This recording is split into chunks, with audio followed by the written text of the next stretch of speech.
I'm Sarah, and I'm doing Improving Students' Learning with Effective Learning Techniques, Promising Directions from Cognitive and Educational Psychology.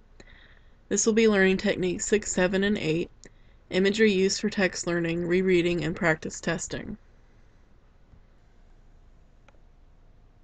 Imagery used for text learning is when you instruct students to read text passages and mentally imagine the content of each paragraph using simple and clear mental images.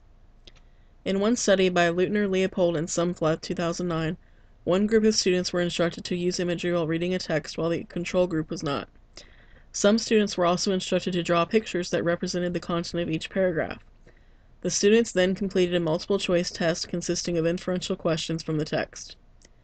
The results showed that instructions to mentally imagine the content of each paragraph significantly boosted the comprehension test performance of students in the mental imagery group. However, drawing did not improve comprehension. Imagery use may work by enhancing one's mental organization or integration of information in the text. Also, using one's prior knowledge to generate a coherent representation of a narrative may enhance a student's general understanding of the text. If so, the influence of imagery use may be strong across criterion tasks, which are standardized tests that measure memory and comprehension. However, the literature suggests that the effects of using mental imagery to learn from text may be limited and not strong.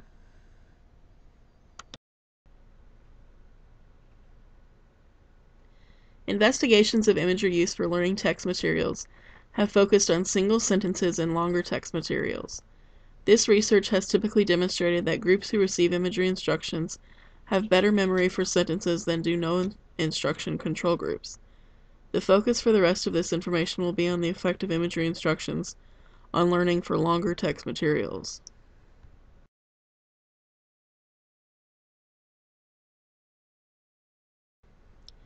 Learning conditions play a potentially important role in moderating the benefits of imagery. One condition is modality, which refers to whether students are asked to use imagery as they read a text or as they listen to a narration of a text. It is possible that the benefits of imagery are not fully actualized when students read text and would be most evident if they listened. The majority of imagery research has involved students reading text.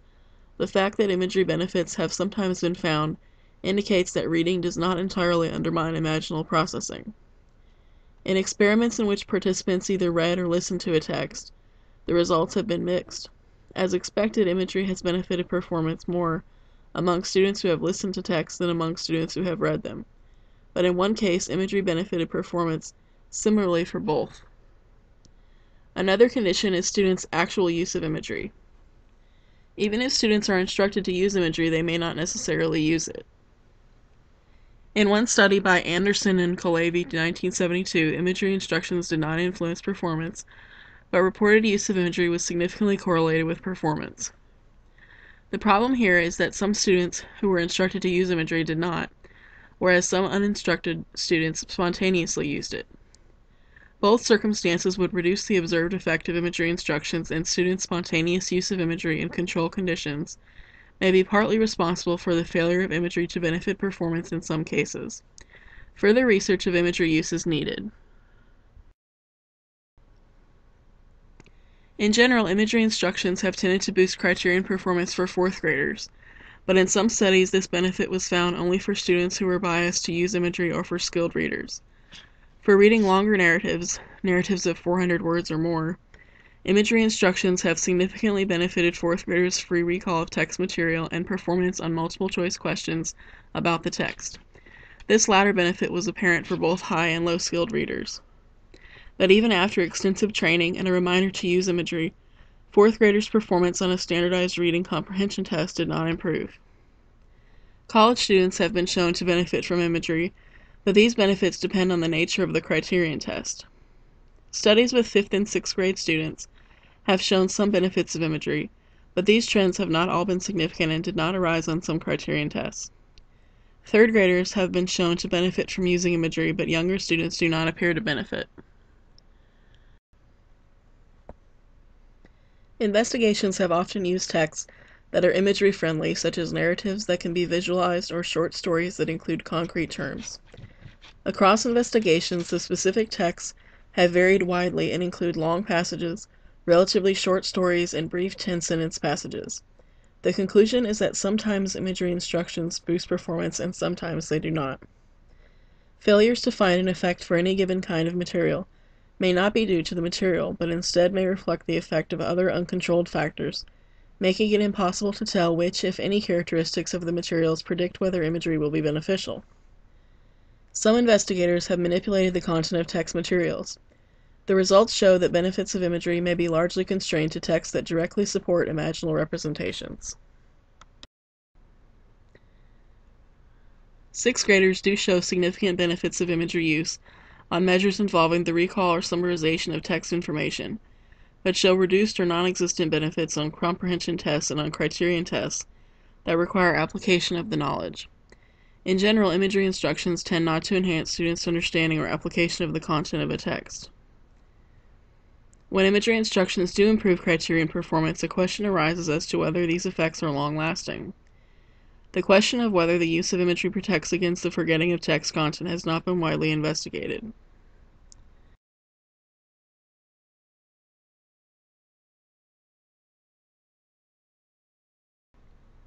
Most studies have used fabricated materials, and few studies have used authentic texts that students would read.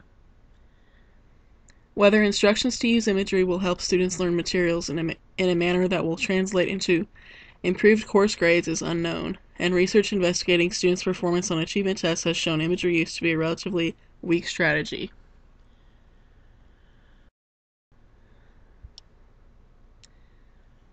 Most studies have used relatively brief instructions that encourage students to generate images of text content while studying. Given that imagery use has been shown to improve learning in some conditions, teachers may consider instructing students third grade and above to attempt to use imagery when they are reading texts that easily lend themselves to imaginal representations. How much training would be required to ensure that students consistently and effectively use imagery under the appropriate conditions is unknown. Imagery can improve students' learning of text materials. Imagery production is also more broadly applicable than the keyword mnemonic. Nevertheless, the benefits of imagery are largely constrained to imagery-friendly materials and to tests of memory, and further demonstrations of the effectiveness of the technique across different criterion tests and educationally relevant retention intervals are needed. The use of imagery for learning text has been rated as low utility. The next learning technique is rereading. Rereading is one of the techniques that students most frequently report using during self-regulated study. This may involve rereading entire chapters, parts, or sections of assigned material or notes taken. Why does rereading improve learning? According to the quantitative hypothesis, rereading simply increases the total amount of information encoded, regardless of the kind of level of information within the text. In contrast, the qualitative hypothesis assumes that rereading differentially affects the processing of higher level and lower level information within a text, with particular emphasis placed on the conceptual organization and processing of main ideas during rereading.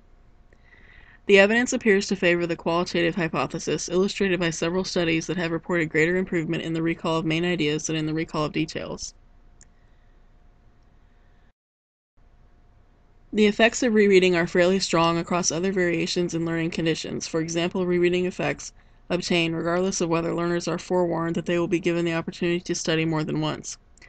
Also, rereading effects obtain with both self-paced reading and experimenter-paced presentation. Most studies have involved silent reading, but effects of repeated presentations have also been shown when learners listen to an auditory presentation of text material. Spaced rereading, in which some amount of time passes or intervening material is presented between initial study and restudy, usually outperforms massed rereading. However, the relative advantage of spaced reading over massed rereading may be moderated by the length of the retention interval. The effect of spaced rereading may also depend on the length of the lag between initial study and restudy. Spaced rereading appears to be effective at least across moderate lags, with studies reporting significant effects after lags of several minutes. One other learning condition that merits mention is amount of practice or dosage. Most of the benefits of rereading over a single reading appear to accrue from the second reading. The majority of studies that have involved two levels of rereading have shown diminishing returns from additional rereading trials. However, an important caveat is that all of these studies involve massed rereading. The extent to which additional spaced rereading trials produce meaningful gains in learning remains an open question. Rereading effects have also been shown when learners are asked to study several texts.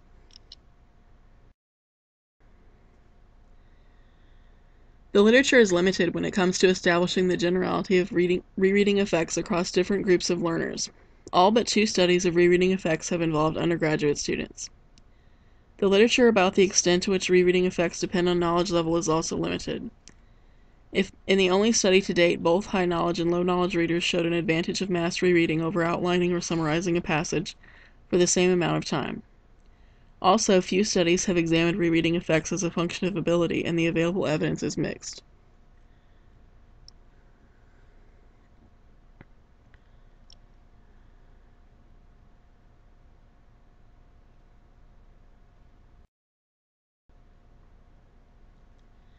Rereading effects are strong across variations in the length and content of text material, and a broad range of content domains and topics have been covered. Across rereading studies, the most commonly used outcome measure has been free recall, which has shown effects of both massed and spaced rereading. Several studies have also shown rereading effects on cue-based recall measures such as fill-in-the-blank tests and short-answer questions. Weak or non-existent effects of rereading on recognition have been shown on sentence verification tasks and multiple-choice questions asking about information stated in the text. When it comes to measuring comprehension, some studies have shown positive effects of rereading on answering problem-solving essay questions and short-answer application or inferential questions, but other studies using these types of questions have shown effects only for higher ability students. When looking at the length of the delay between rereading and testing, most studies have shown effects with testing within a few minutes after rereading and shown an advantage of mass rereading over a single reading. The effects of mass rereading after longer delays are mixed. No experimental research has assessed the impact of rereading on learning in educational contexts. None of the studies mentioned have involved materials taken from actual course content. None were administered within a course, nor have any of the outcome measures involved course-related tests. The only available evidence involves correlational findings reported in survey studies, and it is mixed.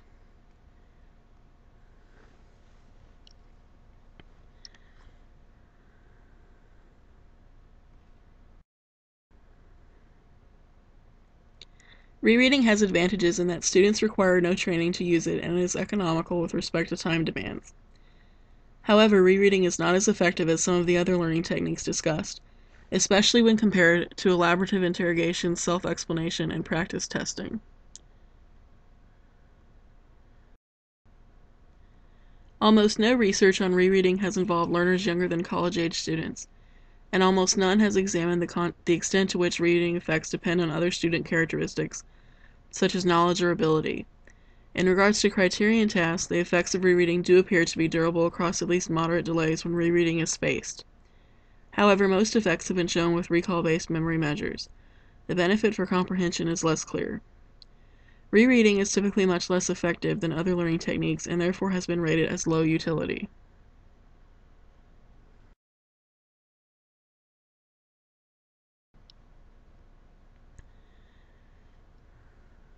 The next learning technique is practice testing. Testing is likely viewed by many students as undesirable, and most students would prefer to take as few tests as possible. This view of testing is unfortunate because it overshadows the fact that testing also improves learning. More than 100 years of research has yielded several hundred experiments showing that practice testing enhances learning and retention. Practice testing is completed as a low-stakes or no-stakes practice or learning activity outside of class and includes any form of practice testing that students would be able to engage in on their own.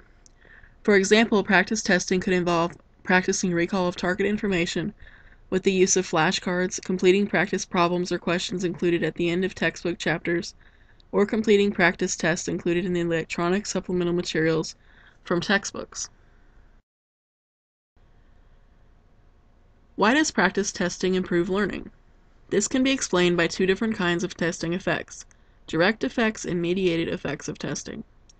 Direct effects refer to changes in learning that arise from the act of taking a test itself.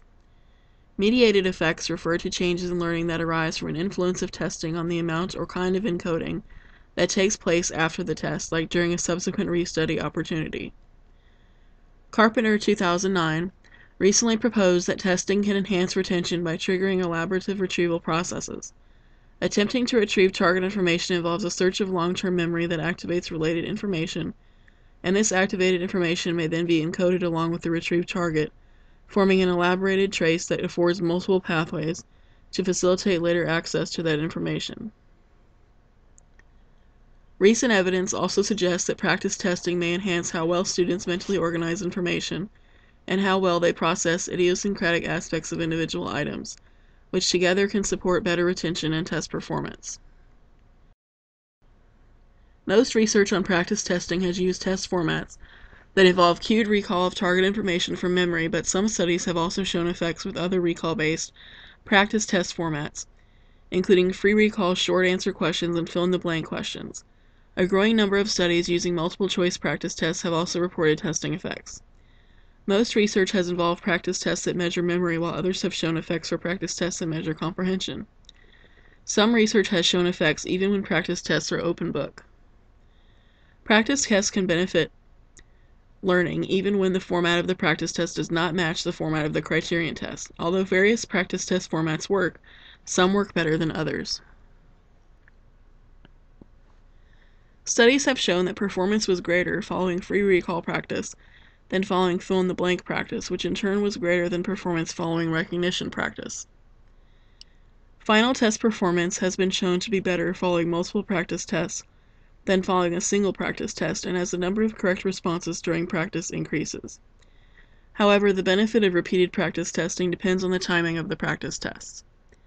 When it comes to timing, longer is better. Repeated practice testing produces greater benefits when lags between trials within a session are longer rather than shorter, when trials are completed in different practice sessions rather than all in the same session, and when intervals between practice sessions are longer rather than shorter. Most studies have involved college students, but testing effects have also been shown with participants of widely varying ages. These include preschoolers, kindergartners, elementary school students, middle school students, high school students, more advanced students such as 3rd and 4th year medical school students, middle-aged learners, and older adults. Research examining practice testing and individual differences in knowledge or ability is limited. Although one study showed equal effects across knowledge levels, and another showed larger effects for higher ability readers than for lower ability readers, further work is needed before strong conclusions can be drawn here. Many of the studies that have shown effects have involved simple verbal materials, including word lists and paired associates. However, most of the sets of materials used have had some educational relevance. Many studies have also shown effects for factual information, including trivia facts and general knowledge questions and facts drawn from classroom units in science, history, and psychology. Practice tests have helped children learn multiplication facts, spelling lists, definitions of vocabulary words, and definitions of key term concepts from classroom material. Studies have shown benefits for learning from text materials of various lengths, of various text genres, and on a wide range of topics. Although most research has used verbal materials, practice testing has also been shown to support learning of materials that include visual or spatial information.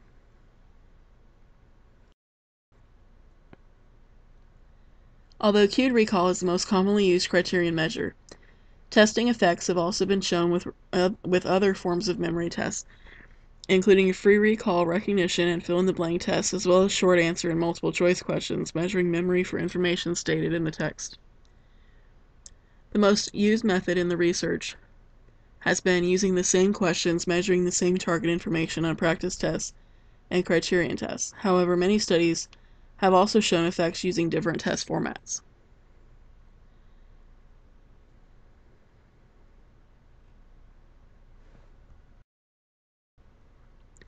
Effects have been shown on criterion tests that require inferences or the application of previously learned information, including criterion tests that use different questions or practice test formats than those used during practice.